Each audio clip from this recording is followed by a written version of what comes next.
buenas noches, amigos televidentes. Bienvenidos a un nuevo episodio de Focos y de su segmento Zoom. Presupuesto 2020.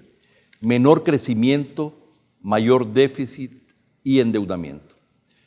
En su revisión de septiembre, el Banco Central de Reserva proyectó para 2019 un crecimiento de 2.3% del PIB y 2% en el 2020, menor del 2.5% de 2018, mientras el Ministerio de Hacienda proyectó un déficit fiscal en 2020 de 3.1% del PIB, mayor del 2.7% originalmente proyectado el año anterior, aumentando la deuda pública a más del 70% el 2019 y del 71% el 2020. Para la calificadora de riesgos Fitch Ratings, la falta de cambios en la meta del déficit sugiere un limitado apetito para la consolidación fiscal. Para analizar el menor crecimiento, el mayor déficit fiscal y endeudamiento en el presupuesto 2020, conversamos esta noche con Andrés Oliva, economista de FUSADES, al que le damos la más cordial bienvenida. Muchas gracias, Alberto, muy amables a las personas que nos van a otorgar su atención. Muy bien, este es un tema recurrente de gran importancia, a veces puede parecer un poquito aburrido para la audiencia amplia, no es un tema solo de economistas, este tema afecta directamente el bolsillo de los salvadoreños, el bienestar de los salvadoreños, el futuro de los salvadoreños, y por eso es una obligación tratar de entender lo mejor posible qué es lo que está pasando y cuáles son las proyecciones. El Banco Central de Reserva, Andrés, acaba de proyectar un menor crecimiento de la economía para cerrar 2019 y para el 2020. ¿Qué comentarios te merece? Esto no es responsabilidad pues, del presente gobierno, esto es parte heredado de una tendencia de bajo crecimiento, pero hay algunos factores que explicarían por qué la revisión es hacia la baja. Sí, cómo no.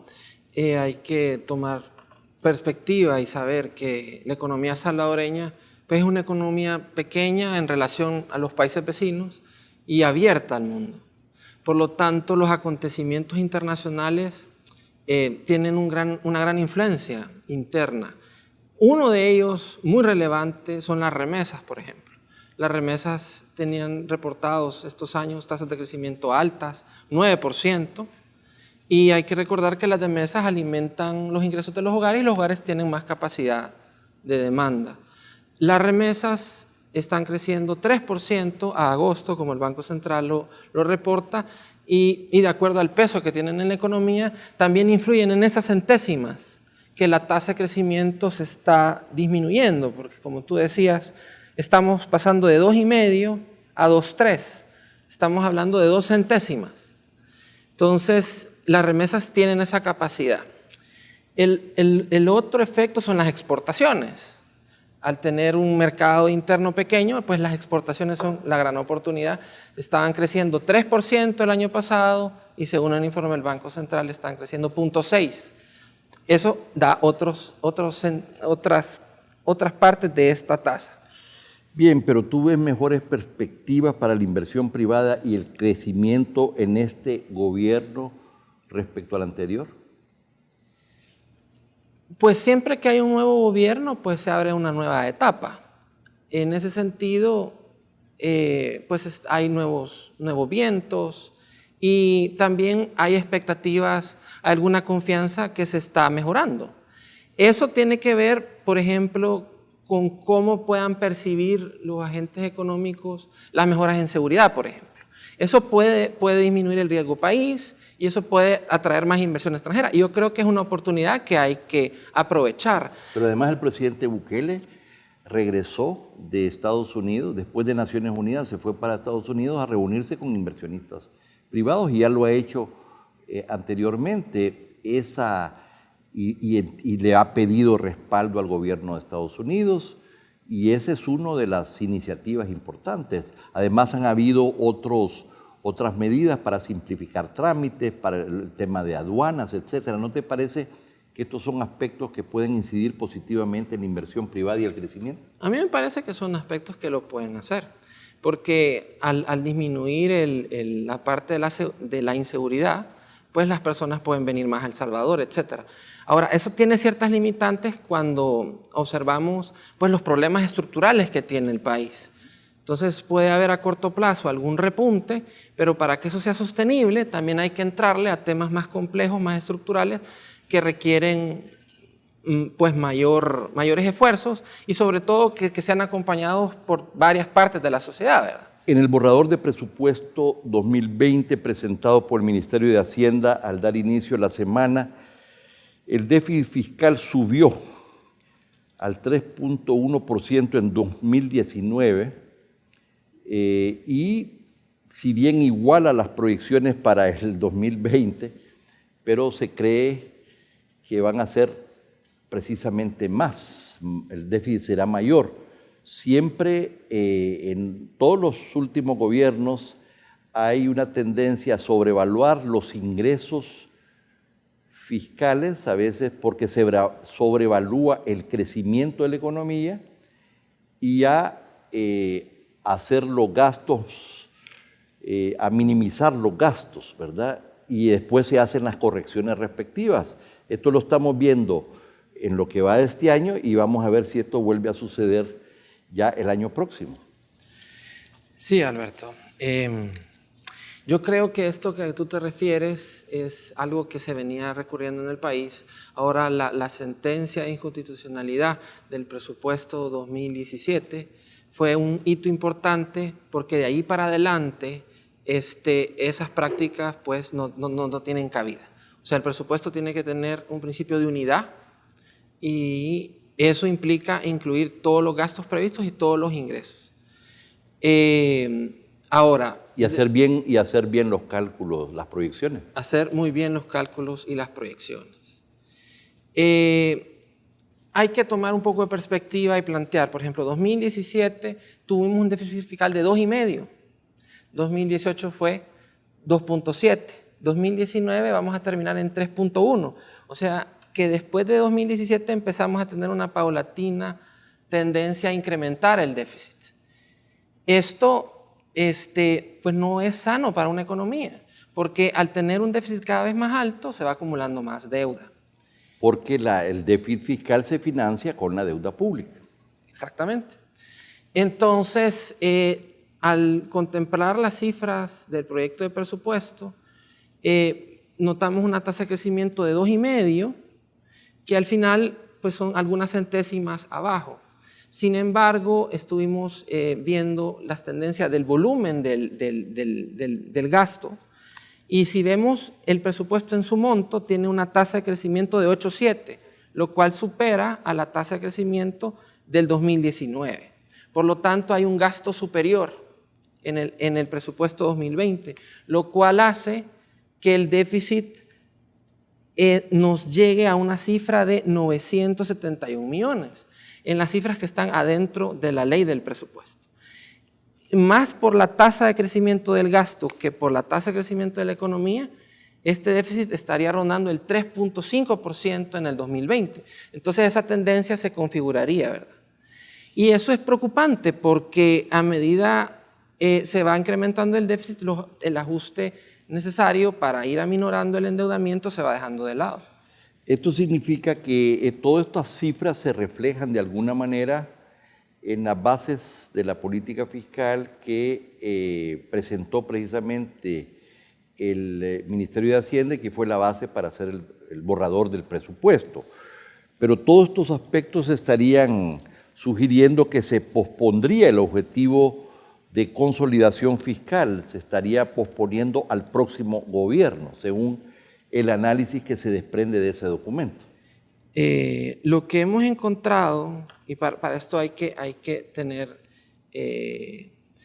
la precisión, en la ley de responsabilidad fiscal se estipulaba tener medidas de ingresos y gastos por el monto de 3% del PIB hasta el año 2021. O sea, el año 2021 es el año donde está la meta. En términos técnicos, el indicador que tiene que alcanzar es el balance primario. Este balance primario tiene que tener 3 puntos de mejora. Eso significa 2.8% del PIB en superávit en el 2021. Las cifras del presupuesto... Estamos hablando de la diferencia entre el déficit y los intereses. Sí, porque que establece el llamado balance primario. El balance primario es el déficit sin los intereses, porque de otra manera el Estado de El Salvador contrata deuda para pagar intereses, y eso es una fuerza que eleva la deuda por sí misma. Entonces, pagar intereses con deuda y así sucesivamente trae una tendencia de un ascenso que es por la tasa de interés. Por eso el balance primario es lo que contrarresta esa fuerza. Entonces, si el sector público tiene algunos fondos propios o en parte para pagar esos intereses, lo va disminuyendo. Entonces, la ley de responsabilidad fiscal decía 2.8% del PIB en el 2021, pero el presupuesto alcanzaría hasta 1 punto con 3.1% de déficit, y si es 3.5 sería 1 punto nada más. O sea, le falta más de 1,5 puntos para llegar a la meta. Y el año 2021 es un año electoral complicado. Entonces se reduce la probabilidad de cumplimiento de la meta de la ley de responsabilidad fiscal. El documento que se planteó, Bases de Política Fiscal, hacen la proyección en el quinquenio entero. Y se proyecta un déficit de 1.9 o 1.4 hasta el 2024, cuando es la meta que se tenía que alcanzar en el 2021. Entonces, al posponer los años, lo que se conseguiría es un efecto de que este ajuste fuera más gradual en más años, y eso tiene consecuencias, sobre todo por el nivel de endeudamiento que El Salvador tiene. Y con unas metas importantes para consolidar las finanzas públicas se estarían posponiendo. El proyecto de presupuesto se basa en el supuesto que la economía va a crecer en el 2020 2.5%. Por un lado, se estaría sobredimensionando el crecimiento proyectado, pero por otro lado también se estaría disminuyendo las proyecciones de gasto. O sea que habría un doble efecto por el lado de una estimación del PIB que ha sido hacia arriba y del gasto que ha sido hacia abajo, cuando la realidad probablemente es que va a ser menor el PIB, el crecimiento del PIB, y mayor el gasto. Al analizar las cifras, el ascenso en el déficit viene en mayor medida por el aumento del gasto que por la subvaloración en el crecimiento. Sí. Porque estamos hablando de algunas centésimas. En cambio, el gasto crece más de 8%. Correcto. Entonces, eso tiene ese efecto. Es muy complicado pensar, por ejemplo, que el nivel de endeudamiento disminuya o que entre en una paulatina disminución para los años siguientes si seguimos acumulando déficits altos a través de los años. Habría que decir que para países de economía abierta, dolarizados, que por lo tanto no tienen política monetaria, los organismos internacionales y el Fondo Monetario entiendo que recomiendan o sugieren un nivel de deuda pública en relación al PIB entre 45 y 50%, ¿verdad? Y nosotros estaríamos superando el 72% ya el año próximo. Esto simplemente para decir, para tener dijéramos un punto de referencia, ¿verdad? Sí. Un punto de referencia internacional de dónde estamos. Vamos a ir a un corte comercial, ya regresamos.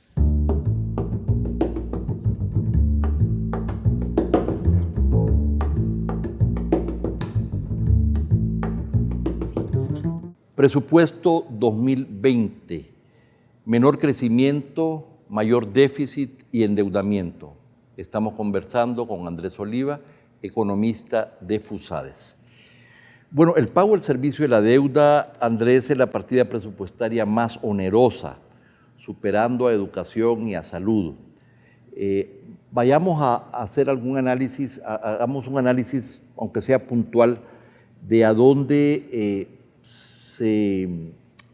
podemos observar el incremento mayor en el presupuesto, en el ámbito pues, de educación, por ejemplo, y sus implicaciones. Sí, Alberto.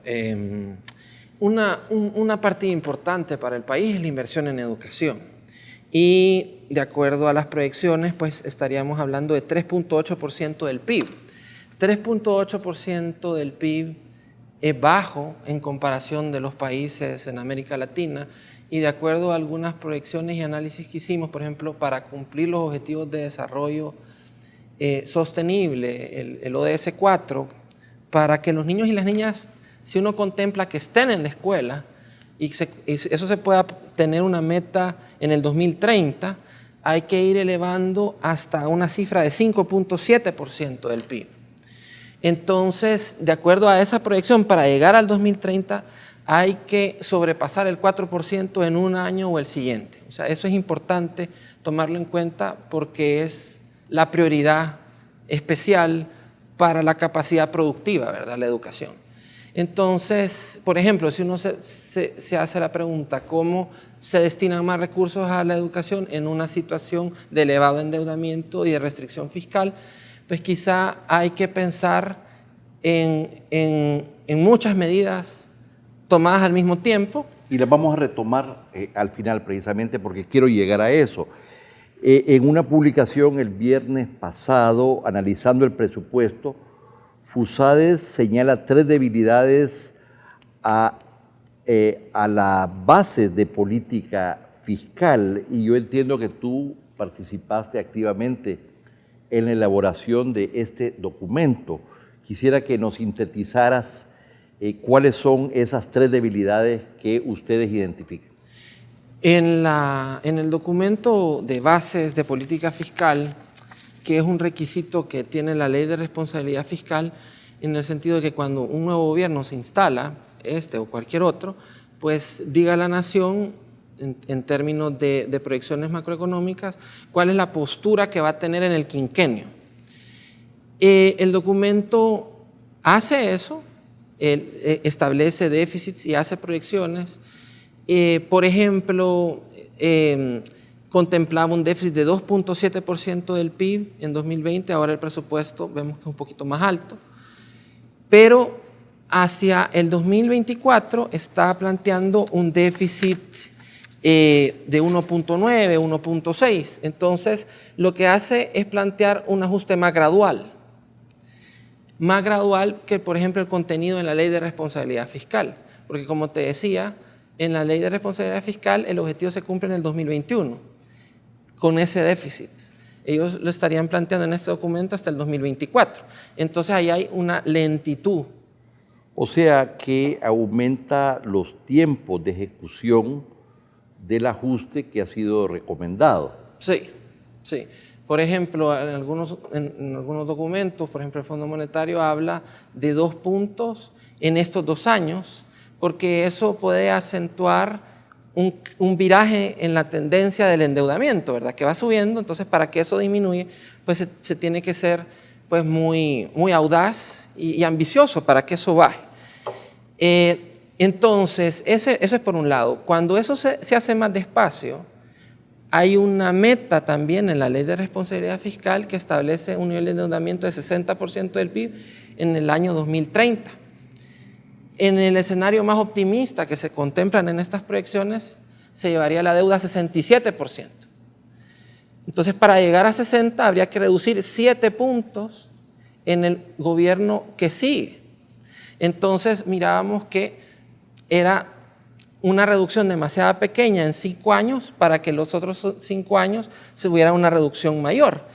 Entonces, se pierden oportunidades, se pierden recursos por el lado de los intereses que no se aprovechan para... Pero eso se viene arrastrando de todos los gobiernos anteriores y siempre, primero en el gobierno del presidente Funes y ciertamente en el gobierno de Sánchez Serén, el ajuste fue mínimo y lo mismo se movió en función de las mismas recomendaciones del fondo, ¿verdad? O sea que pareciera ya una ley general de comportamiento. Lo que me parece importante explicarle a la audiencia es por qué cumplir con los tiempos del ajuste es importante, es decir, cómo le afecta al ciudadano común que se cumplan con los tiempos de este ajuste, ¿verdad? Eso me parece relevante. El monto en intereses que el Estado está otorgando supera casi los 950 millones y educación ya va por 1.000 millones. Entonces, el Estado se queda con menos recursos para atender las necesidades sociales, porque por cada dólar que le ingresa, una parte más grande la tiene que destinar a intereses. Entonces, es una situación en que se va apretando más y más y más. Es decir, en la medida que el desequilibrio fiscal, dijéramos, y el análisis de sostenibilidad fiscal mejore, los riesgos entonces son menores y los tipos de interés bajan. Sí. Y por ese lado, tanto para el Estado que se financia como para los particulares, bajaría el tipo de interés y por esa vía pues todos ganaríamos. Correcto. Esa es la idea, ¿no? Por ejemplo, uno puede tener la idea del riesgo país. El riesgo país es un detente a la inversión extranjera. ¿Qué influye en el riesgo país? El endeudamiento público y la situación de seguridad. Si mejoramos la seguridad y el endeudamiento no lo mejoramos, el riesgo país no se va a disminuir lo necesario para que venga la inversión. O sea, hay vasos comunicantes entre el nivel de endeudamiento y bajo crecimiento también. Entonces, para desentrampar eso, es importante mejorar la percepción de riesgo que tiene el endeudamiento público. Entonces, eso no solamente te afecta el tipo de interés, que es el precio del dinero, pero también te afecta las decisiones de inversión, porque entonces los inversionistas dicen, bueno, voy a ese país siempre y cuando mi rentabilidad, la rentabilidad de la inversión sea mayor, por supuesto, que los tipos de interés promedio donde se financia la deuda soberana, ¿no? Exactamente. Entonces es por la vía de tanto de la inversión como de los intereses. A veces la gente no entiende por qué este tema del ajuste es importante. Y por otro lado, entonces se liberan recursos que serían también para la educación, para la salud, para el área social, ¿no? Sí. Muy bien. Bueno, vamos a la última parte y hay una serie de señalamientos a los diversos gobiernos que habría que reducir los gastos, que hay que hacer el ajuste, hay que reducir los gastos, que hay que aumentar los ingresos, pero tampoco los gobiernos se van a suicidar políticamente, además que estaría en contra a veces de sus propios objetivos de política, reduciendo el presupuesto de educación, de salud, de seguridad, o poniendo impuestos que pueden, por supuesto, afectar a mucha gente y tener efectos diversos y efectos también políticos. Entonces, ¿cuáles son las líneas de acción que propone FUSADES para la consolidación fiscal? ¿Cómo lo harían ustedes o qué recomiendan ustedes? ¿Es que es posible poder obtener mayores ingresos y reducir gastos de tal manera que podamos ir saliendo de esta trampa y avanzando hacia otros estadios, dijéramos, de desarrollo importante?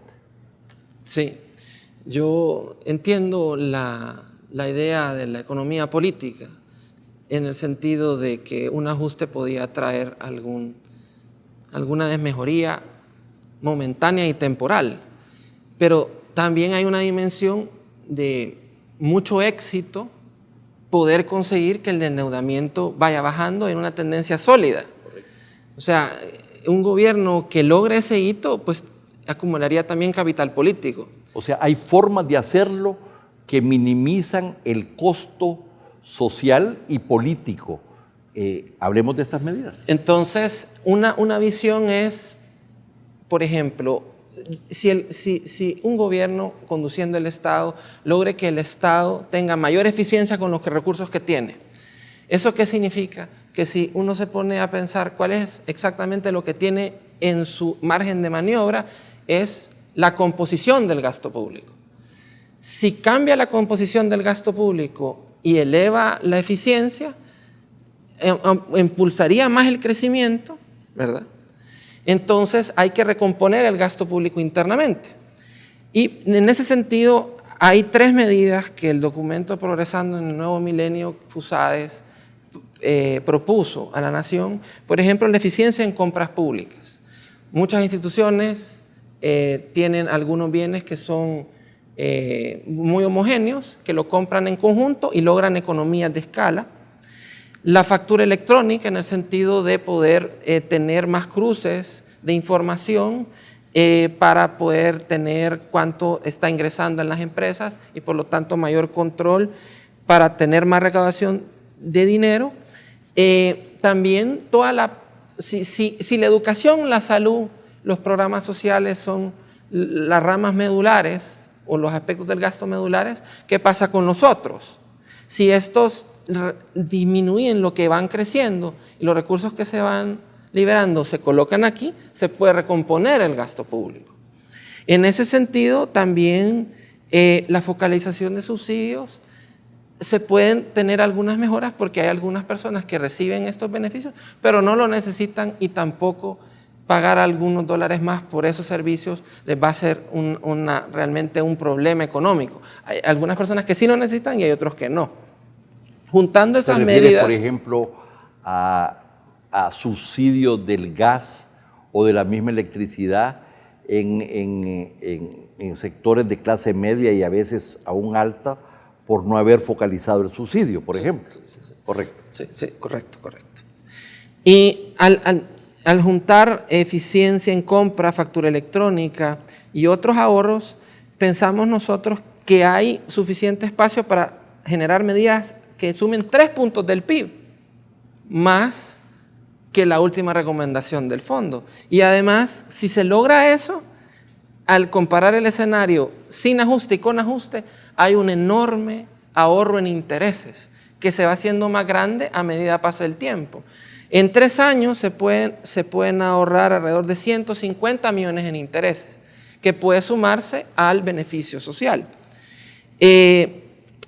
Todo eso, en las proyecciones que nosotros hicimos para Progresando en el Nuevo Milenio, alcanzábamos hasta 5 puntos del PIB para tener un menú largo, un menú amplio de medidas que le diera cintura al gobierno que estuviera, suficiente para llevar recursos hacia sus programas y hacia beneficio de la gente, pero también aminorar los riesgos del endeudamiento, lo que lleva a disminuir el riesgo país, lo que lleva a aumentar la inversión y el crecimiento terminaría de tener un buen escenario para que entre más crezca la economía, se va bajando más el ratio de deuda PIB. Ese es otro aspecto. Bueno, no te referiste a los temas de elusión y evasión fiscal. Hay algunas estimaciones probablemente que están infladas o exageradas, pero no hay duda de que hay un problema de elusión y también de evasión fiscal en el país. ¿Ustedes han analizado este tema?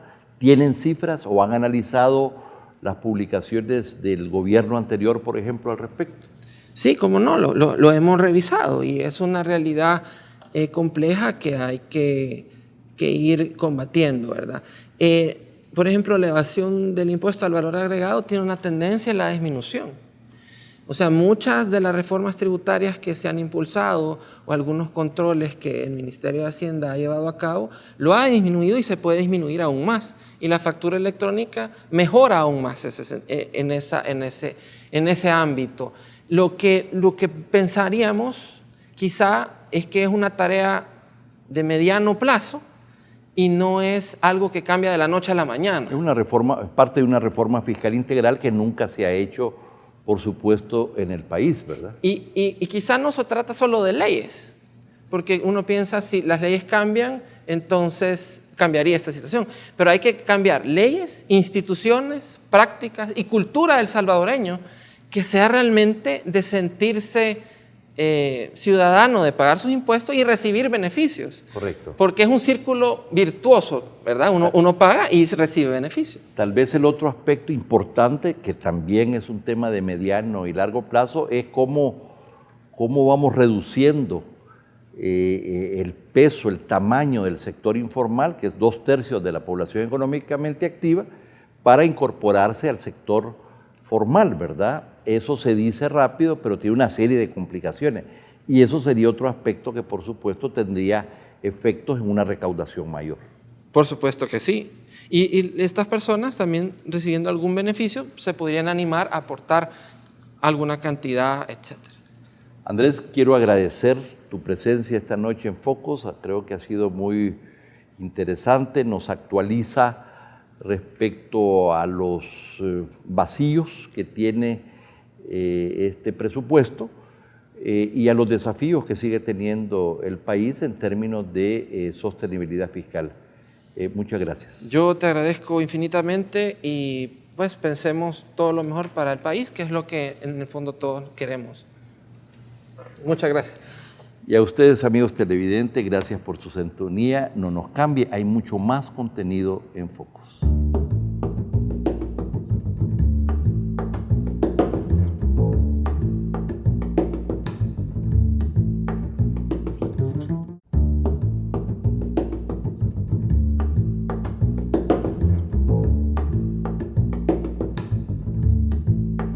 Este 30 de septiembre, la Asamblea Legislativa recibió el primer proyecto de presupuesto del Estado, elaborado por el gobierno de Nayib Bukele.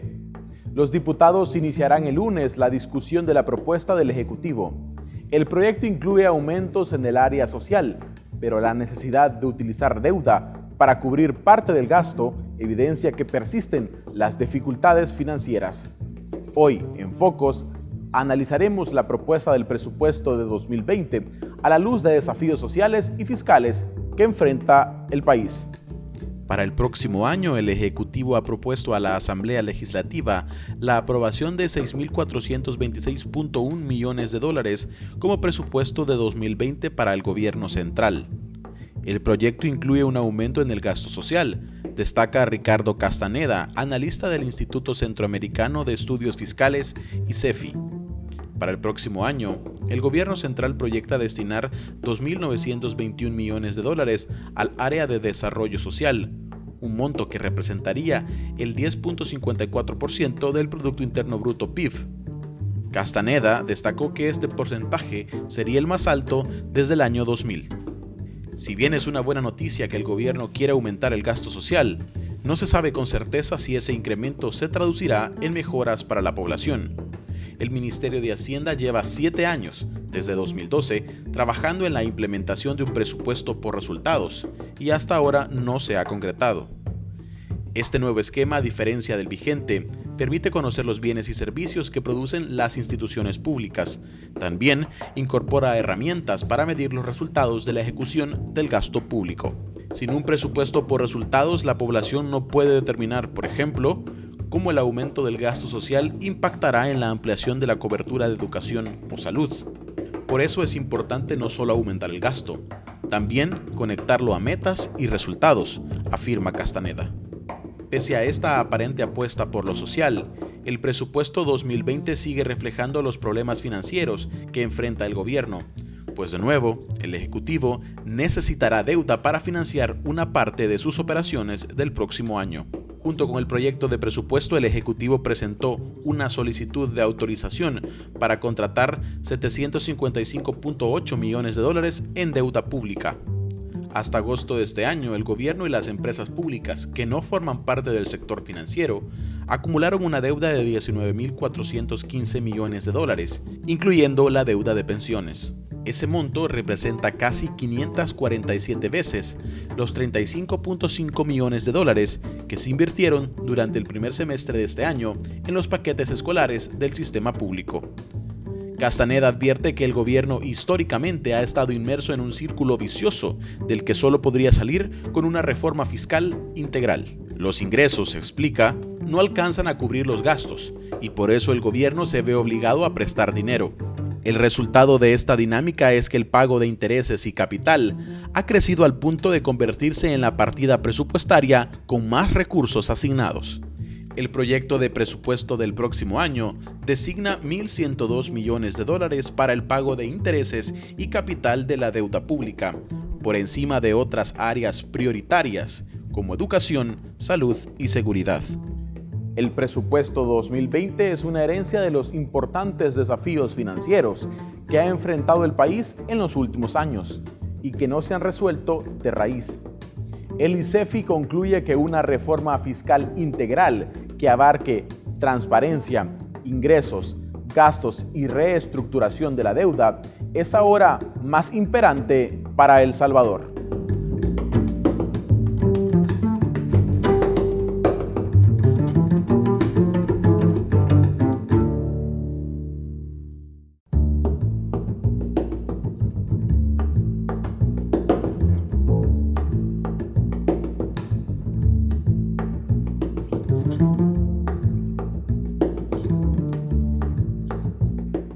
Bienvenidos a la mesa de entrevista de Matices. Saúl, buenas noches. Hola Karen, buenas noches. Tenemos algunos elementos que queremos poner sobre la mesa antes de presentarles a nuestro invitado. Hoy vamos a hablar sobre los desafíos del FMLN y para eso tenemos que tener en cuenta, por ejemplo, el fracaso electoral del pasado marzo. Después de esto, el partido decidió, de hecho, adelantar sus elecciones internas para cambiar a la dirigencia. Esto con la apuesta de hacer las correcciones y tomar las medidas para revertir los números que los hicieron tocar fondo. Tenemos que decir además que estos números indicaron un apoyo incluso más bajo al que el partido obtuvo en 1994 cuando participaron por primera vez en unas elecciones. Y parte de esos cambios, Karen, se generaron con la llegada de Óscar Ortiz como secretario general del FMLN. Pero a 2 meses de asumir su nuevo rol, los salvadoreños consideran que el FMLN no está haciendo un buen trabajo como oposición política, así lo refleja la reciente encuesta del UDOP. Y a la fecha, además, no logra volver a encantar a sus simpatizantes. Vamos a hablar de esas cifras también. Y como ya lo decíamos, hoy vamos a conversar sobre el futuro del FMLN. Queremos conversar sobre las acciones inmediatas y urgentes que debe tomar la dirigencia para hacer una propuesta competitiva en las elecciones legislativas y municipales de 2021. Para responder a estos temas y a otros, hoy nos acompaña Óscar Ortiz, secretario general e histórico dirigente también del partido. Bienvenido. Gracias, Karen. Saúl, muy buenas noches. Un gran placer estar conversando con ustedes en este programa tan importante con temas de fondo y que permite informarse a la familia salvadoreña a lo largo y ancho del país. Y también son temas para nuestros hermanos en el exterior. Yo quiero enviar un saludo a toda la comunidad salvadoreña en los Estados Unidos, en Canadá y en otras partes del mundo. Y por supuesto en este nuevo enfoque de cómo recuperar la capacidad política, social y electoral de nuestro partido, el FMLN, he llegado al principal liderazgo en mi calidad de secretario general, sobre todo por el respaldo de miles y miles de afiliados y militantes, y lo estoy asumiendo como siempre, he asumido los distintos retos, tratando de hacer bien las cosas y por supuesto mi tarea es salir bien de este desafío que tenemos. Bienvenido nuevamente a Focos, hablemos del FMLN, secretario. Cuando se le pregunta a la población, según la reciente encuesta del UDOP sobre el desempeño que ha tenido como oposición política en esos primeros 100 días del gobierno de Nayib Bukele, el 49% de los encuestados considera que el FMLN lo ha hecho mal o muy mal. Solo un 20.5% creo que lo ha hecho bien o muy bien. Nosotros nos preguntamos cómo piensa el FMLN en adelante, de cara al 2021, construir una opinión favorable sobre la labor que está haciendo como oposición. Mira, Saúl, es lógico y entendible. Después de un resultado electoral hay un cambio de percepción que puede durar cierto tiempo y sobre todo cuando el FMLN cierra un ciclo de gobierno por 10 años, cuando la gente nos da un nuevo papel en el marco ya no de partido de gobierno, sino partido de oposición, en el marco de que hay un proceso interno de los partidos y el nuestro ya es un proceso que hemos hecho a todo nivel, tanto para elegir autoridades municipales, departamentales y definir el principal liderazgo para los próximos 5 años que va a tomar las riendas del partido. Entonces, esto entre el proceso interno, el nuevo gobierno, los resultados electorales, es lógico que exista en el cortísimo plazo. Apenas este servidor está cumpliendo 3 meses de estar al frente del partido, acabamos de salir de un proceso interno Y yo entiendo perfectamente la situación del electorado. Yo espero que eso sea de manera coyuntural. Vamos a tener que trabajar de manera intensa, vamos a tener que acelerar nuestros planes de trabajo, que son los que vamos a compartir con ustedes, porque sí, es cierto, yo siempre he dicho, vos no podés estar cuestionando las encuestas, más bien hay que saberlas leer, interpretar y tomar lo que corresponde para tratar de salir al paso y mejorar todo aquello que tenemos que mejorar. Secretario, pero usted apela a que no sea coyuntural, pero la caída en el desempeño a sus votantes viene desde 2018, cuando ya en esas legislativas tiene un bajo desempeño, las presidenciales que los hace caer ahora continúan con una percepción baja respecto a su labor como oposición, y la encuesta del LPG Datos ya les da apenas una intención de voto de un 5.6%, es decir, no pareciera que es algo coyuntural, se están atravesando un momento... Bueno, te digo que es coyuntural porque todavía hemos tenido un momento de un desempeño electoral que es un llamado de atención muy fuerte para la izquierda y para el FMLN. El FMLN cometió el error de no rectificar a tiempo, de no tomar las medidas a tiempo. Ya había una señal muy fuerte ya por el año 2015, de manera más diría yo, amplia el año 2018, pero el 2019 prácticamente fue un punto de quiebre donde, dado la situación interna que se nos dio con el presidente actual, hay que tomar en cuenta que el presidente actual gana con el voto de izquierda, centro izquierda y el voto progresista. Y del millón de votos que perdimos nosotros, básicamente yo diría que él se llevó la mayor parte. Ahora, lo interrumpo aquí porque justamente el presidente Bukele utilizó como elemento fundamental en su campaña el discurso contra la corrupción. En la misma encuesta que ya Saúl estaba citando, al consultarle a la población cuál es la primera palabra que se les viene a la mente cuando escuchan hablar del FMLN, el 28.7% dice corrupción y un 10.3% dice nada. ¿Qué acciones está tomando el partido para erradicar estos perfiles y prácticas corruptas que aparecen en el imaginario? Nosotros, básicamente los años de gobierno del Frente, por ejemplo, los 5 años que estuvimos bajo el liderazgo del presidente Sancho Serén y este servidor, fueron 5 años de una gestión muy intensa. Creo que el talón de Aquiles nuestro fue el bajo nivel y el bajo rendimiento de nuestras comunicaciones. Yo diría a todo nivel, y eso hay que aceptarlo. Si vos ves los resultados que tuvimos en el quinquenio, en la parte económica, 2.5 promedio, un crecimiento permanente. En la parte social, los indicadores que logramos en los últimos 5 años nunca se habían logrado en el país. Reducción de la pobreza, nunca se había logrado lo que nosotros logramos en 5 años en el país. La inversión pública fue la más grande de la historia. Los presupuestos en educación y en salud fueron los más grandes de la historia. El sistema de protección social fue creado y fortalecido por los gobiernos del FMLN. Una plataforma y sistema de subsidios fue creado y puesto en marcha por el FMLN. Pero lógicamente hay 3 elementos que creo yo que nos afectaron bastante. Uno, el bajo nivel en las comunicaciones. Generalmente lo que hiciste no lo comunicaste, o lo comunicaste muy débil, o lo comunicaste mal, o de manera muy deficiente. 2, la gente percibió una cosa que ya es más referido al partido, una cierta lejanía. Prácticamente la gente casi nos vio a todos caras de funcionarios. ¿Vea? Y el FMLN siempre había sido un partido muy cercano, muy conectado a la familia, a la comunidad. Y creo que esa parte de los últimos 10 años de gobierno, generalmente la gente percibió que marcó como una especie de una frontera, un muro, una separación, y eso tuvo mucho impacto. Y un tercer elemento que sin duda alguna, en estos años en que ejercimos un importante trabajo para mejorar las condiciones sociales y económicas del país, el partido, lejos de abrirse, se cerró más. Lejos de ser un proyecto más inclusivo, la gente empezó a ver un FMLN más cerrado, un FMLN que no generaba una dinámica de cambio. Y sin duda alguna creo que nuestro principal factor negativo fue no volver a conectar con esta nueva generación de jóvenes. Usted decía que es importante, o que habría sido importante, que el partido rectificara a tiempo antes de ir experimentando esta pérdida en su caudal de votos. Y yo le preguntaba por la asociación a temas de corrupción. En una entrevista para Canal 4 de Nicaragua en el año 2016, el expresidente Mauricio Funes dijo que representantes del FMLN le habían recomendado pedir asilo político en Nicaragua debido a que su integridad corría peligro aquí en El Salvador. Ahora el expresidente Funes está señalado en casos de corrupción. ¿El FMLN le dio esa recomendación? No, el FMLN no. Yo creo que sin duda alguna ha de haber sido algún diálogo, algún intercambio personal o con algún grupo que él tuvo, pero en general yo cuando entré como secretario general siempre dije que las posiciones del presidente Funes corrían a título personal. Él ya es como ex vicepresidente, él cerró su ciclo. De hecho, el presidente Funes ha tenido que enfrentar varios cargos en los últimos años y todos lo conocemos, como lo enfrentaron otros ex vicepresidentes, como el caso de Francisco Flores o el caso de Antonio Saca.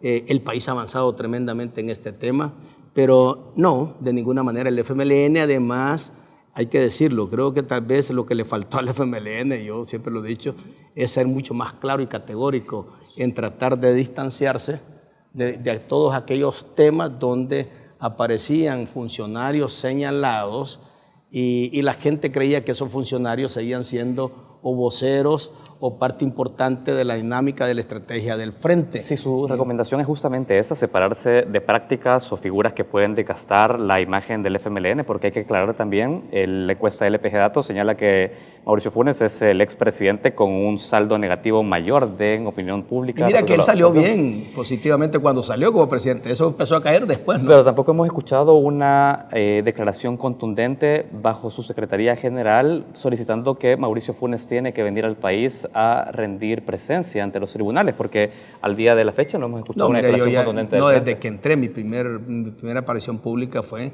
porque me preguntaron por dos cosas. Me preguntaron por lo de Mauricio, le dije, no, mire, primero yo siempre he planteado eso, incluso cuando estaba en el gobierno, y ahora lo reafirmo. El expresidente Funes no tiene absolutamente nada que ver con este nuevo liderazgo y conducción del partido. Todas sus posiciones y sus planteamientos son a título personal, van bajo su responsabilidad. ¿Usted le exige al gobierno de Daniel Ortega en Nicaragua que le facilite la salida a Mauricio Funes para que son dos tipos de cosas distintas. Primero, aquí lo que hay en marcha es un proceso, y el proceso nosotros nunca en el gobierno, incluso, es un tema que queda como reto para los gobiernos actuales, obstruimos una investigación, nunca. De hecho, muchas de las cosas que se han hecho en los últimos años es con el ejercicio del gobierno nuestro, con el gobierno que cerramos hoy en el mes de junio, y en realidad trabajamos con distintos fiscales, el fiscal anterior, Douglas Meléndez, el fiscal actual, y una cosa que se reconoce es que fue un gobierno que respetó mucho, pero mucho, el trabajo y la competencia, la autonomía de los distintos poderes del Estado, y debe seguir siendo así. Y si hay algo que nosotros reivindicamos, es que más allá del peso que un gobierno tiene, un presidente tiene, siempre fuimos respetuosos de los procesos de las distintas instituciones y especialmente la Fiscalía. De hecho, incluso de nuestra misma gente. O sea, si vos me decís, dame un ejemplo en los 5 años del gobierno del presidente Sánchez Serén, o que este servidor, que también estuvo muy activo en varios temas, haya tenido demanda o acusación de haber obstruido un proceso o de haber tratado de evitar que a alguien se le investigara. No. Pero el gesto político también cuenta, usted es consciente de eso, y en la manera que no hay contundencia a la hora de exigir que Mauricio Funes regrese al país a rendir tributo, el FMLN sigue estando de manera callada cómplice. Nosotros lo hemos dicho claramente, y yo lo digo, todo aquel que tiene un proceso en marcha, todo aquel que tiene por A o B situación un problema que riñe con la ley o que está cuestionado,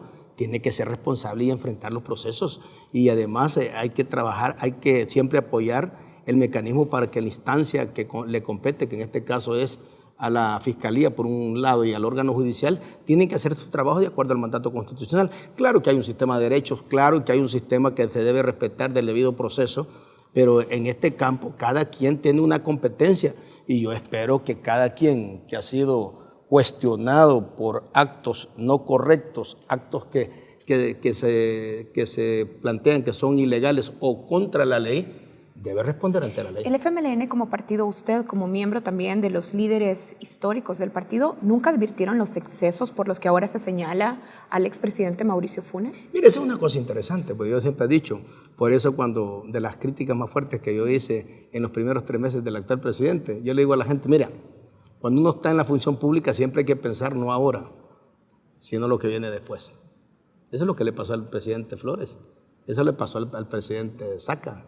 Eso le pasó en cierta manera al presidente Funes. Y eso le puede pasar a cualquier funcionario. Pero mi pregunta es, a cualquier ¿el FMLN perdió el control entonces y la cercanía con el gobierno de Mauricio Funes? ¿Ustedes no advertían los excesos por los que ahora se les porque señala? mira, un presidente tiene un mandato constitucional. Un presidente lo elige la gente. Él tiene una alta responsabilidad, y el vicepresidente también, en lo que compete al vicepresidente, de responderle a los ciudadanos. De hecho, si hay algo que aquí se valora mucho, es cómo se comporta el presidente o cuáles son las decisiones que toma el presidente. En un país como el nuestro, que viene de un proceso de confrontación y que viene de un proceso de construcción tierna pero creciente de la democracia, se empiezan a dar cosas que nunca se habían dado. Por ejemplo, en El Salvador nunca habíamos tenido situaciones de que el tema de la transparencia y el tema de la lucha contra la corrupción fuera tan potente y tan fuerte como es ahora, y que es correcto. Por ejemplo, tampoco nunca en el país los funcionarios eran auditados como lo son ahora. Nunca en el país, por ejemplo, había tanto acceso a la información como el que se provocó en los últimos años. Tú sabes que del 100%, el 98.3% de la información del Estado es pública. Ahorita que nadie puede decirte yo no te doy información. Antes, ¿dónde pedías información hace 15 años? ¿Dónde pedías información hace 10 años? ¿Dónde pedías información hace 7 años? Eso se ha fortalecido recientemente. Y esta lupa es la que ha permitido que los excesos de aquellos funcionarios que han tenido responsabilidad en la gestión pública hoy se vean sometidos a una situación que nunca antes la ciudadanía había tenido la posibilidad de conocer. Y yo creo que eso es bueno para la democracia, porque nos va enseñando que todo funcionario, así como tiene facultades, así también tiene limitaciones que la ley le manda. Y por eso me decían, mire, ¿y qué es lo que más le preocupa del gobierno actual? Bueno, como yo ya vengo de eso, yo he ganado 8 elecciones, gracias a Dios no he perdido ninguna hasta ahorita, y de manera ininterrumpida, 2 como diputado, 5 como alcalde y 1 como vicepresidente, y espero retirarme invicto porque no estoy para proponerme para cargos públicos ya, si no cumplí con la misión exitosa de sacar adelante el FMLN. Siempre le digo a la gente, miren, ojo, hay una cosa que impacta negativamente en cualquier funcionario: la prepotencia, el abuso de autoridad y creerse que el cargo le da cualquier tipo de facultades, incluso aquellas que están limitadas por ley. Y eso es... Vamos a dejarlo con esa declaración, esta primera parte de la entrevista. Enseguida continuaremos conversando con Óscar Ortiz, secretario general del FMLN. Ya volvemos.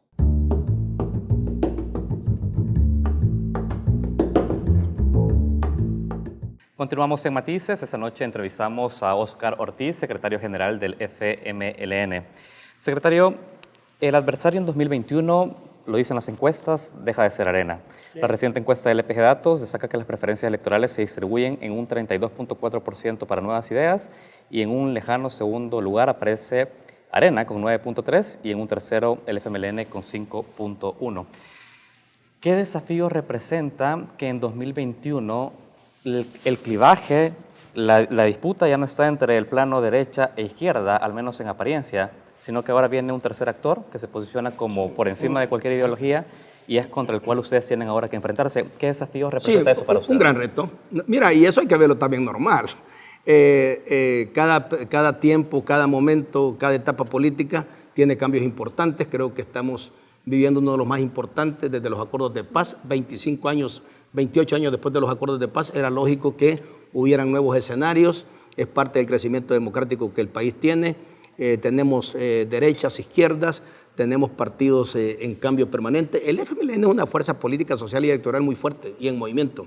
Hemos tenido un bajón electoral muy fuerte, pero nosotros nos vamos a recuperar. Tenemos 62 alcaldías, tenemos 23 diputados, tenemos un mecanismo de organización territorial muy fuerte y sobre todo también el nuevo actor que ha entrado, que es el que te puede disputar tremendamente tu espacio en el 2021. De hecho, yo digo, él pescó en nuestro estanque, porque él viene en nuestra fila. Digamos, el presidente actual pasó 7 años en las filas del frente, 7 años, y de reciente él no tenía ni 2 años de haberse separado. O sea que, básicamente, ahí hay un movimiento. Y también hay que decir que todos estos números que tú tienes se pueden mover, y se pueden mover por la experiencia que yo tengo. Te voy a decir por qué. Cuando tú nunca has gobernado, tienes un bono siempre, un bono de esperanza, un bono de confianza, un bono de expectativa, y creo que el presidente ha entrado con un bono muy fuerte. ¿En qué basa dado su posición? Que no es lo mismo los partidos que ya gobernaron que aquellos liderazgos que todavía no han gobernado en un esquema como el que El Salvador tiene en estos momentos. Creo que el principal factor de éxito nuestro va a estar determinado por 3 cosas. Uno, volver a un trabajo intenso, que ya lo estamos haciendo, que es uno de mis principales objetivos, al territorio y de conexión con los sectores a construir. En eso ya tenemos mucha experiencia. 2, abrir al partido una nueva generación de liderazgos políticos jóvenes, que ya estamos en eso. El Frente tiene una cantidad importantísima de jóvenes bien preparados, talentosos, con un enorme potencial, pero se había cometido el error de no darle suficiente visibilidad y sobre todo promoción. La gente percibió al Frente que eran los mismos y que había como un ciclo reiterado de que generalmente no había como renovación.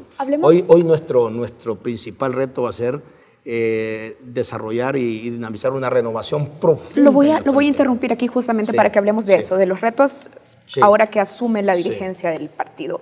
Recordamos que la Comisión Política hizo una recomendación explícita para que los miembros de la anterior dirigencia no participaran este año en las internas del partido. Usted decidió participar igual. ¿Su decisión de ignorar la petición de estos otros miembros también históricos del partido le generó anticuerpos en el partido?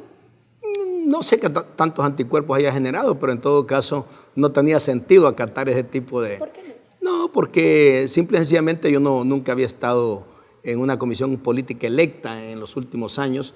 Yo había estado concentrado en los ejercicios públicos de diputado, alcalde y vicepresidente, y además mi última participación en una interna del FMLN había sido en el 2006, donde ya había una señal bastante fuerte de que era necesario renovar estratégicamente al Frente, y precisamente con esa agenda entré yo en el 2006, y hoy llegamos en un momento difícil, pero creemos que hoy más que nunca es cuando hay que hacer una renovación profunda en el partido a todo nivel, a nivel político, organizativo y sobre todo también a nivel electoral. Hablemos de los desafíos internos. En junio, antes y después de las internas, usted expresó públicamente desconfianza con respecto a la dirección de Medardo González.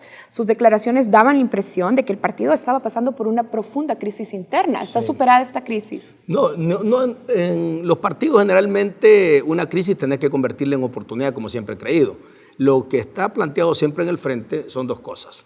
Uno es la necesidad de una reforma profunda en el Frente, que es la que estoy liderando, y espero tener éxito en eso en los próximos años, y espero que de cara al 2021 empecemos a ver el resurgimiento del partido en términos de potenciarse social, política y electoralmente. El 2021 va a ser la primera prueba que vamos a tener, pero no solo es el 2021, sino en los próximos 5 años mi principal labor es generar en el partido un nivel de renovación amplio, profundo, dándole espacio a una nueva generación de jóvenes talentosos, preparados, formados, y que sean los que vayan tomando la nueva conducción estratégica del partido a todo nivel. De hecho, tenemos una señal buena ahora. De 19 miembros de la Comisión Política, 11 son jóvenes menores de 35 años. En el Consejo Nacional tenemos un promedio de 37, 40% casi de jóvenes, de gente menor de 40 años y gente que está súper preparada, súper formada. Y yo siempre digo, ¿cómo es posible que pasaron años y esta gente no la promovimos con la suficiente fuerza? Si hay algo que tú vas a ver, que en esta elección del 2021 vamos a tener nosotros una cantidad de candidaturas bastante frescas y sobre todo candidaturas muy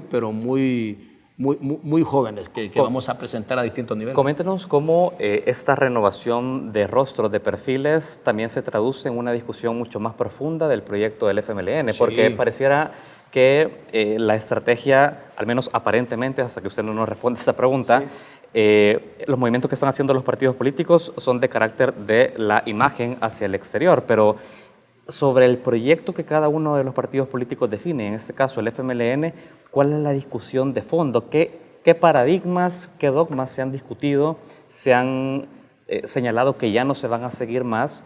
Porque pareciera que la izquierda debe volver a encantar a una cantidad de votantes que actualmente no se ve identificado con Proyecto Izquierda. Ahí hay cosas que discutir. Mira, lo que pasa es que hay que tener cuidado porque este no es un solo. Hemos entrado en un momento histórico en América Latina y El Salvador no es la excepción, que los ciudadanos han crecido en todo sentido.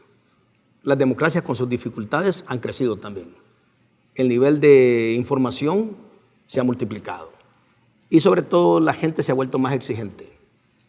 Y el campo político se ha visto sometido a un escrutinio que nunca antes se había visto sometido. Y los partidos políticos con mayor razón. ¿Cuál fue el problema de los partidos políticos? Que avanzaron muy lento en relación a la dinámica social y a la dinámica de la construcción ciudadana. Entonces los ciudadanos fueron viendo a los partidos políticos rezagados estructuralmente. Entonces fueron percibiendo que los partidos políticos, lejos de estar más cerca de la gente, se fueron haciendo cada vez unos partidos más alejados del día a día de la gente. Y la gente empezó a interpretar que los partidos políticos respondían más a sus propios intereses y a los intereses de los colectivos ciudadanos, de las familias. Entonces, y eso tocó también a nosotros, al partido del FMLN y a la izquierda. ¿Qué reflexión ha generado ese análisis que usted acaba de hacer? ¿Qué reflexión ha generado en cuanto a la filosofía? La reflexión es que la renovación tuya no solo tiene que venir por la vía de presentar candidaturas más acertadas, candidaturas que tengan mayor capacidad de ganarse el corazón, la confianza y el respaldo de los ciudadanos y de los electores, sino también tenés que actualizar tu agenda política nacional. Vos no puedes seguir haciendo un trabajo de llevar una agenda política nacional e internacional como lo hacías hace 15 años, como lo hacías hace 10 años. Simple y sencillamente ahora todo se ha movido y tienes que entender que la gente lo que está esperando el partido político es que construya junto con la comunidad, junto con la familia y junto con los sectores. No quiere ver al partido político respondiéndose a sí mismo. Quiere que el partido político le responda a sus inquietudes, a sus necesidades y a sus expectativas. Y ahí es donde los partidos políticos en los últimos años han quedado a deber. Y entonces eso implica una redefinición. Hoy tenemos que tener partidos políticos mucho más abiertos, mucho más inclusivos, partidos políticos que estén dispuestos a someterse al escrutinio ciudadano permanentemente. Y un tercer elemento que va a pasar. No basta tampoco eso, hace falta toda una revolución en el campo comunicacional. Los partidos políticos generalmente habían tenido una ruta de comunicación que era muy unidireccional. Secretario, hoy tenés que hacer todo un nuevo enfoque de cómo comunicar tus temas que ya prácticamente ha cambiado. Este nuevo enfoque que está planteando para los partidos políticos y para el FMLN en particular va a requerirle recursos al partido. Y usted mismo ha dicho públicamente que encontró a un FMLN en bancarrota. Recientemente hemos conocido también que su partido ha sido demandado ante un juzgado por Seguros del Pacífico por no poder cubrir la contragarantía todavía no, de la deuda política. Eso no ha pasado todavía. En realidad lo que tenemos, y ese es un tema que ya le he explicado, parte de la nueva dinámica de este liderazgo es tratar de, y yo le he dicho a la gente, mire, siempre debió ser así, pero digamos, el estilo de este servidor, así como fue en la vicepresidencia y como fui como alcalde de Santa Tecla, siempre va a ser un estilo abierto y tratar de comunicarle a la gente lo que el FMLN está haciendo. Pero ¿encontró un partido en bancarrota? No, encontramos un partido con tremendas dificultades económicas, y sobre todo por el impacto que generó la deuda política, porque nunca le había pasado al frente que quedar en déficit con su deuda política. O sea que, digamos, suponete, ellos se proyectaron la deuda en relación a la última elección, donde sacamos más de 1.400.000 votos, y hoy solo sacamos un poquito más de 400.000 votos, el déficit era casi por el 70%, entonces quedaste a deber, un poco más de 2.6 millones, y eso te quedó ya prácticamente como una deuda. ¿Y cuál es su táctica para enfrentar este desafío financiero? Porque ya salimos con la deuda del Estado, que era la más delicada, prácticamente. Porque la pagó Seguros del Pacífico. Pero entonces hoy ya estamos nosotros con un equipo legal y financiero para ver cómo vamos a responder. El FMLN ha construido patrimonio y ha construido capacidades. Lo que sí yo le he dicho a los compañeros y le he dicho a la ciudadanía, que el FMLN va a cumplir con sus obligaciones como lo hace cualquier ciudadano. Y si tenemos una deuda, que la tenemos, la vamos a cancelar de acuerdo como la ley manda. ¿Cómo va a atender también con la dinámica propia de financiamiento a través de la autogestión de sus hasta 2019 funcionarios en el Estado, ahora que también ha perdido la presidencia y ha perdido mucho terreno en la presencia estatal del FMLN? Sabemos de que ese es uno de los principales fuentes de financiamiento para el partido. Ahora que ha perdido lugar dentro de la estructura del Estado, ¿cómo se plantea el FMLN su nuevo modelo de financiamiento? Acuérdate que el FMLN ha estado en todos los escenarios. Nosotros del 94 fuimos un partido en oposición hasta el 2009.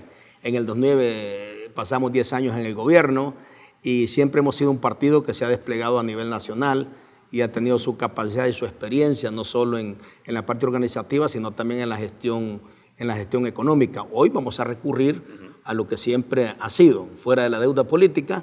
Nosotros tenemos un mecanismo de financiamiento a través de nuestros militantes, de nuestros afiliados, a través de nuestros pequeños donantes y especialmente aquellos que juegan un papel en la función pública, diputados, alcaldes, concejales. Que no es un número menor. Sí, pero digamos que el partido percibe permanentemente el aporte de nuestros diputados, que no es poco, el aporte de nuestros alcaldes, que no es poco, el aporte de nuestros concejales, que al final cuando lo sumas es una cantidad que mensualmente le llega al partido, y sobre todo ahora tenemos que ser mucho más estratégicos y organizados, porque también los partidos políticos antes era menos, hoy es mucho más. Tenemos la obligación de estar generando un mecanismo de transparencia con todos esos fondos. Entonces, que es un tema que también a mi llegada yo he dicho, todo lo que entre el partido y todo lo que el partido también ejecute debe de estar debidamente, no solo justificado en el marco de la ley, sino que abierto. Hoy todos tenemos oficial de información, antes no existía. Oficial de información para que la gente llegue a pedirte información y se la tenés que dar, y eso es correcto. Secretario, el FMLN se financió, esa construcción de patrimonio de la que estaba hablando, ¿venía en parte de fondos de Alba Petróleos? No, esa es otra cosa que te quiero explicar. Hay un tema que es importante, la gente ya me hicieron esa pregunta, y yo, bueno, tú sabes que yo en eso siempre fui muy claro desde antes, y hoy con mayor razón como líder, como secretario general del Frente. El Frente, cuando yo no recibo absolutamente nada de Alba Petróleo en términos de... Porque la gente cree que Alba Petróleo es del Frente. Alba Petróleo nunca fue del Frente. Pero sí de un máximo dirigente del partido. Bueno, sí, pero lo que quiero hacer la diferencia. Y yo siempre he dicho, los partidos no somos partidos, fuerzas políticas para tener empresas. A excepción que tengas una editora, una ¿cómo le dicen? Para producir documentos. Una imprenta para producir tus propios documentos, que es una pequeña imprenta que tiene el Frente para producir tus propios documentos. Pero fuera de eso, yo he dicho, los partidos estamos constituidos para dinamizar proyectos políticos y de las demandas ciudadanas, no para tener empresas. El FMLN siempre ha creído que tiene que tener muchos empresarios dentro de su seno, especialmente pequeños, medianos empresarios de distintos sectores, en calidad personal. Pero el FMLN no ha sido creado para tener empresas. Entonces yo siempre he dicho, quiero hacer totalmente la diferencia. Alba Petróleo es Alba Petróleo. El estatus de Alba Petróleo lo tiene que explicar Alba Petróleo. Los activos de Alba Petróleo, el patrimonio es de Alba Petróleo, y Alba Petróleo es una empresa que fue creada aquí con unas especificaciones de la ley como cualquier otra empresa, pero el Frente, esta dirección no tiene absolutamente nada que ver con un hecho orgánico o de patrimonial con Alba Petróleo. Secretario, le hago una pregunta final. A ver, usted nos dice el FMLN no tiene nada que ver con Alba Petróleo, pero, por ejemplo, cuando revisamos... No, te digo, estoy hablando, digamos, en este nuevo... Claro, usted intenta separar esta, pero ¿nos puede explicar por qué entonces el FMLN puso como empresa contra garantía, en este caso de la deuda política y de su seguro, a Termopuerto, una empresa que estaba asociada a Alba Petróleo y administrada por la familia Merino? No sé la Constitución, no, tampoco. Esa información no es cierta. Pero no me voy a meter en eso porque es un ámbito privado y no quiero tampoco hablar de marcas ni de nada de eso, que es un tema que hay que tener mucho cuidado. Pero básicamente lo que nosotros hemos dicho, que nosotros como partido vamos a cuidar mucho de mantener siempre los límites entre lo público y lo privado. ¿Vos podés tener relación con un sector, con una empresa privada? Sí. ¿Podés tener empresas privadas amigas? Sí. ¿Podés tener empresarios amigos? Sí. ¿Podés tener sectores dedicados a distintas? Sí, todo partido debe tenerlo. De hecho, está la lógica de los donantes, tanto donantes pequeños, medianos como grandes, pero siempre tenés que cuidar que sea dentro de la ley. Secretario, queremos agradecerle su presencia en Focos esta noche. Seguiremos en una nueva ocasión conversando con usted. Hay muchos temas que siguen pendientes también. Bueno, mira, nosotros hoy tenemos una nueva lógica y les agradezco y sobre todo estamos súper abiertos como partido a mantener informado a la población salvadoreña. Este es de los nuevos retos que nos hemos establecido. Los días lunes tenemos nuestra conferencia semanal para hablar de distintos temas que la prensa, para informar a la población, requiera.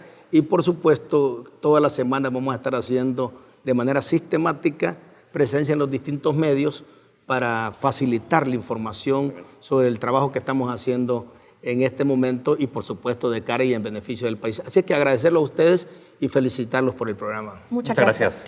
Nosotros hacemos una pausa, les agradecemos a ustedes por acompañarnos en esta entrevista y ya regresamos con más contenidos en Focos.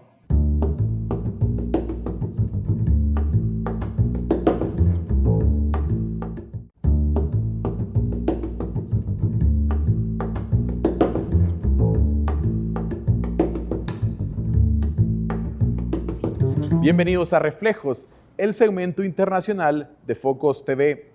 El foco de la semana ha sido Perú. El presidente Martín Vizcarra decidió disolver el poder legislativo luego que los parlamentarios decidieran denegar la confianza al Consejo de Ministros de su ejecutivo. Para ampliar sobre el tema enlazamos hasta Lima, Perú, con David Lobatón, consultor jurídico de la Fundación para el Debido Proceso. Bienvenido, David. Muchas gracias. ¿Qué ha provocado esta crisis institucional en el Perú? ¿Cómo entender el choque entre el Poder Ejecutivo y el Legislativo? Sí, mira, muy brevemente, lo que ha ocurrido, como tú bien has señalado en tu pregunta, un choque de trenes realmente, una crisis político-institucional muy seria en el Perú, en virtud del cual el Ejecutivo y el Legislativo han llegado al máximo punto de enfrentamiento que han tenido los últimos 3 años, desde 2016, y que ha significado finalmente que el presidente de la República, el Ejecutivo, haga uso de una potestad constitucional prevista en el artículo 134 de nuestra Constitución, en virtud de la cual el presidente de la República, si le es denegada la confianza a 2 gabinetes ministeriales o censurados 2 gabinetes ministeriales, tiene la potestad constitucional para disolver el Congreso, el Poder Legislativo, y convocar en ese mismo decreto de disolución a elecciones parlamentarias solamente en los próximos 4 meses, cosa que hizo el presidente de la República en la noche del 30 de septiembre pasado, es decir, el último lunes, ¿no? Ahora bien, ¿cómo se llegó a esta situación? ¿Qué provocó que el presidente Vizcarra haya decidido disolver el Congreso?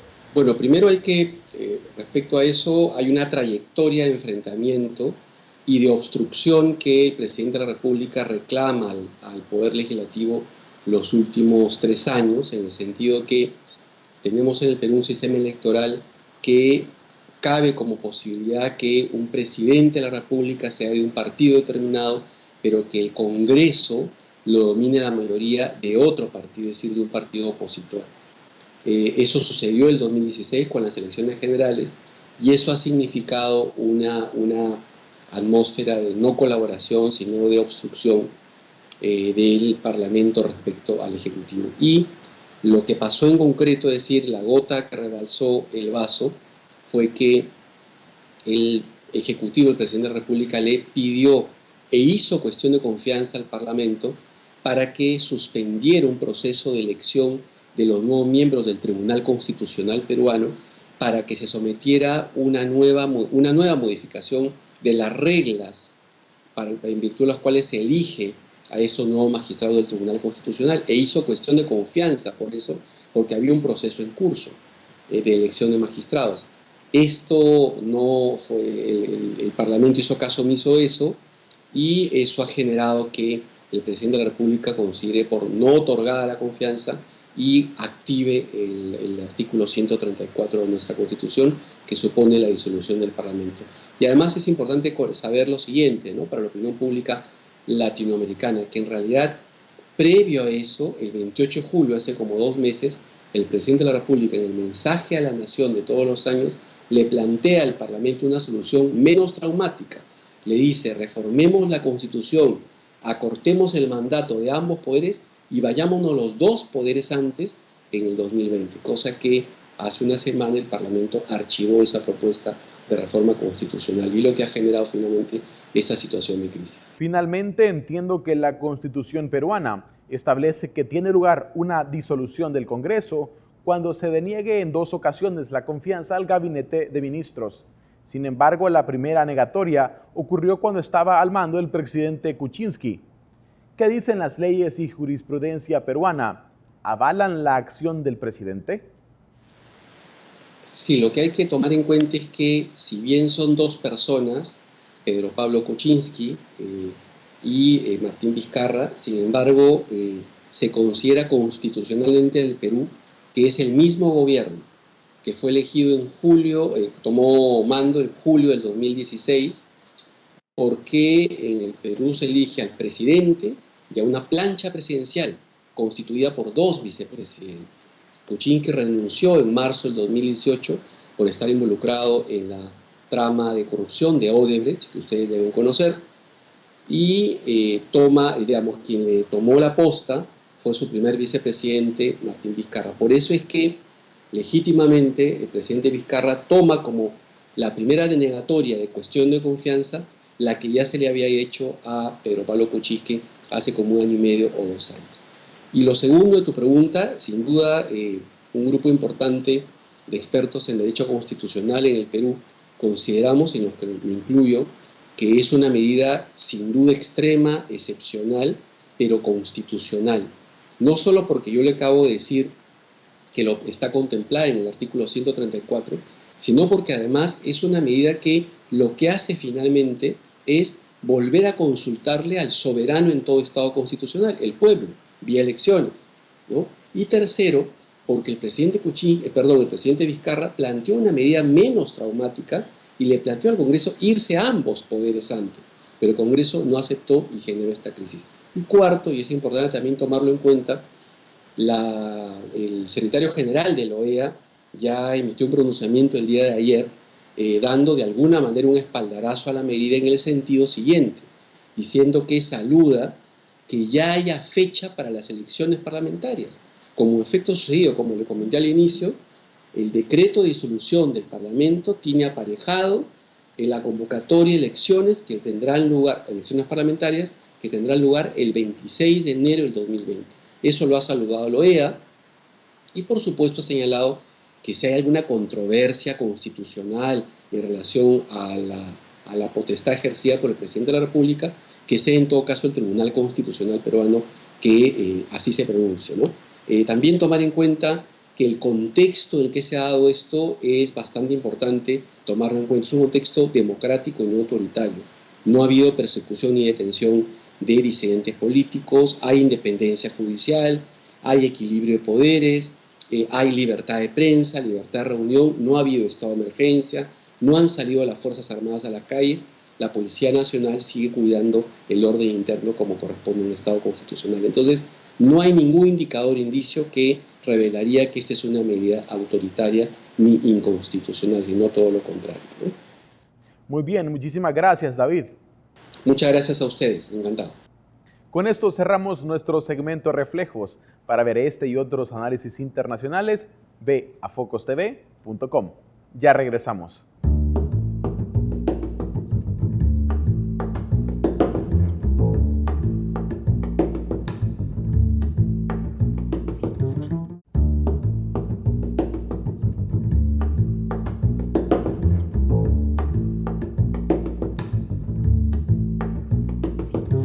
Un año más, la Bienal de Diseño Contempo ofrece un espacio para la expresión de la creatividad a través del diseño de objetos cotidianos, que además de su utilidad, tienen un valor artístico.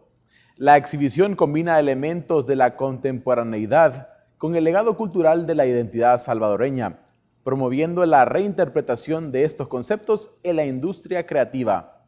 Hoy, en Retratos, haremos un recorrido por estas propuestas que año con año expone a nuevos talentos nacionales en el campo del diseño.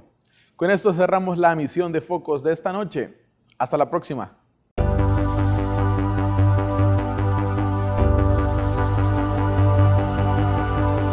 La Bienal de Diseño Contempo cuenta con el apoyo del Museo Marte para fomentar y promover el talento salvadoreño en el rubro del diseño de producto inmobiliario. En su 9ª edición, Contempo 2019 presenta 18 propuestas que buscan replantear la identidad salvadoreña por medio de productos inspirados en la vida diaria de los salvadoreños. Esta es la el 11º año de Contempo, la 9ª edición, y en estos 10 años anteriores de Contempo básicamente han sido un aprendizaje que nos han llevado a entender de que Contempo es mucho más que solo un concurso. Contempo es una plataforma y en este año específicamente buscábamos que esa plataforma se potenciara y que se convirtiera en esa plataforma de formación que sabíamos que existía, pero que no estaba llevado a su mayor nivel. Nos inspiramos un poco en nuestra cultura, definitivamente, cómo ha sido influenciada por los españoles y cómo también nuestra cultura había trabajado anteriormente la piedra, ya que nuestra materia prima es la piedra basalto columnar que se encuentra en las canteras allá por las playas de San Diego. Y para ese Contempo 2019 estoy participando con mi pieza, la cual he denominado Reflejos del Interior. Para contarles un poco del proceso en sí, yo traté de definir en sí qué es El Salvador para mí en palabras, y esas palabras las transformé en imágenes, y esas imágenes las hice patrones. Y esos patrones decidí colocarlos en este producto porque quería diseñar un producto para el hogar. Entonces terminé diseñando un espejo. ¿Y por qué un espejo? Porque creo que todos como seres humanos somos súper vanidosos, ¿verdad? Y es paja que no queremos vernos en un espejo cuando lo vemos de repente. Pero en sí, mi pieza, lo que yo quiero es que vos cuando te veas en el espejo, realmente, más allá de verte físicamente, veas cómo sos en tu interior. Y yo diseñé Junca Love Seat para la Bienal Contempo 2019. El proceso de cómo logré estar acá fue primero inscribirme, tenía un montón de dudas, no estaba segura si me quería meter porque tenía un poquito de miedo, pero me metí, quedé de finalista y gracias a Contempo, que me ayudaron con sus asesorías, logramos llegar a este resultado. Y de hecho el concepto de Junca es elevar el diseño artesanal utilizando técnicas y una estética nueva para el diseño. Entonces en el caso yo tengo piezas como el respaldo que es de mimbre natural y lo demás es metálico. En esta 9ª edición de la Bienal Contempo hemos curado una pequeña muestra de la evolución de los participantes de ediciones anteriores. En esta muestra se presentan propuestas que han sido lanzadas al mercado por los participantes, en donde se nota la evolución y el impacto que ha tenido la Bienal en los participantes. Encontramos piezas de diseñadores locales que han diseñado para marcas extranjeras, pero también diseñadores locales que han producido localmente y han podido exhibir en ferias internacionales. En esta edición de Contempo también se presenta un homenaje al proceso creativo del diseño de producto inmobiliario. Presentamos una esquina que está curada con prototipos de diferentes diseñadores que muestra ese caos, ese proceso creativo, esa evolución de una idea de transformarlo del papel a algo tangible. La exhibición estará presente en la sala 1 y 2 del Museo Marte hasta el 13 de octubre.